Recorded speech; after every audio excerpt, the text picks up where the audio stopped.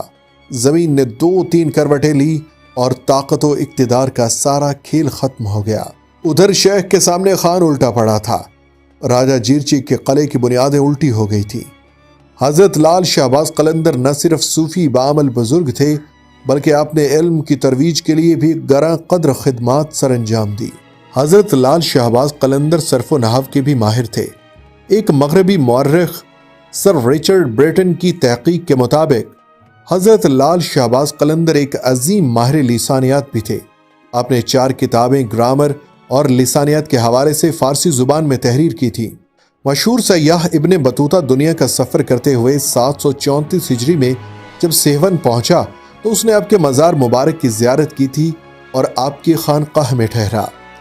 مشہور محقق شیخ اکرم نے بھی اپنی کتاب موج کوثر میں برٹن کی ہسٹری آف سندھ کے حوالے سے 2 مشہور کتابوں میزان الصرف اور صرف سفر کا تذکرہ کیا ہے، جو کہ حضرت لال شہباز کی تحریر کردہ تھی۔ حضرت لال شہباز قلندر ایک معروف شاعر بھی تھے۔ آپ کے کلام میں معرفت الہی اور سرکار مدینہ کی مدح سرائی، عشق حقیقی کے والہانہ انداز جا بجا نظر آتے ہیں۔ آپ کی شاعری میں روحانی وارفتگی اور طریقت و تصوف کے اسرار و رموز بے حد نمایاں اور واضح ہو کر سامنے آتے ہیں، جو اکابر صوفیاء کرام کا ایک خاص طرہ امتیاز ہے۔ حضرت لال شہباز قلندر اپنے کلام میں عبد و معبود کے رشتوں کی ترجمانی اتنے حسین پیرائے میں کرتے ہیں کہ پڑھنے اور سننے والوں کے قلوب میں گداز اور عشق و محبت کا جذبہ فروزہ ہونے لگتا ہے۔ آپ کو لال کہنے کی مختلف روایات ہیں۔ بعض مورخین کا کہنا ہے کہ لال شہباز قلندر کا خطاب آپ کے پیر و مرشد نے عطا فرمایا تھا۔ ایک روایت یہ بھی ہے کہ آپ اکثر لال رنگ کا لباس زیب تن فرمایا کرتے تھے، کیونکہ یہ اہل مروند کا مخصوص لباس تھا۔ جب آپ اپنی عمر کے 16 سال مکمل کر چکے تھے کہ آپ کو ملتان جانے کا خیال آیا۔ آپ کے دوست حضرت بہاؤالدین ذکریہ اب اس دنیا میں نہیں رہے تھے۔ ان کے فرزند حضرت صدر الدین عارف ان کے جانشین تھے۔ حضرت صدر الدین عارف کو جیسے ہی معلوم ہوا کہ حضرت لال شہباز قلندر چند خدمتگاروں کے ہمراہ ملتان آ رہے ہیں، تو آپ کو نہایت تذک و احتشام کے ساتھ اپنی خانقاہ پر لے گیا۔ اس وقت شہزادہ سلطان محمد تغلق حاکم ملتان تھا۔ اس نے بھی اپنے دربار میں محفل سما رکھی اور حضرت لال شہباز کو اپنے دربار میں مدعو کیا۔ آپ نے دعوت قبول کر لی۔ کہتے ہیں اس محفل میں دوران سما اچانک حضرت لال شہباز قلندر پر وجد کی کیفیت طاری ہو گئی۔ آپ حالت وجد میں اٹھ گئے۔ سلطان نے خواہش ظاہر کی کہ آپ ملتان ہی میں قیام فرمائیں، مگر آپ نے فرمایا کہ آپ سہون میں ہی رہیں گے۔ آپ کے ساتھ سلطان محمد تغلق کو اتنی عقیدت تھی کہ سلطان کی وفات کے بعد سلطان کی میت کو ٹھٹھا سے سہون لایا گیا اور آپ کی خانقاہ کے قرب و جوار میں دفن کیا گیا۔ حضرت لال شہباز قلندر نے تقریباً 103 برس، بعض تذکروں کے مطابق 112 برس کی عمر پائی۔ آسمان ولایت کا یہ شہباز اور سہون اور سندھ کے گرد و نواح کے تاریک علاقوں کو نور اسلام سے منور کرنے والا یہ آفتاب 18 شعبان المعظم 673 ہجری بمطابق 1275 میں غروب ہو گیا، لیکن لوگوں کے دلوں میں تا قیامت اس آفتاب کی روشنی باقی رہے گی۔ دعا ہے کہ اللہ تعالی ہمیں ان بزرگوں کی زندگیوں کی طرح درویشی اور ایمان کی پختگی عطا فرمائے۔ آمین ثم آمین۔ السلام علیکم ورحمۃ اللہ وبرکاتہ۔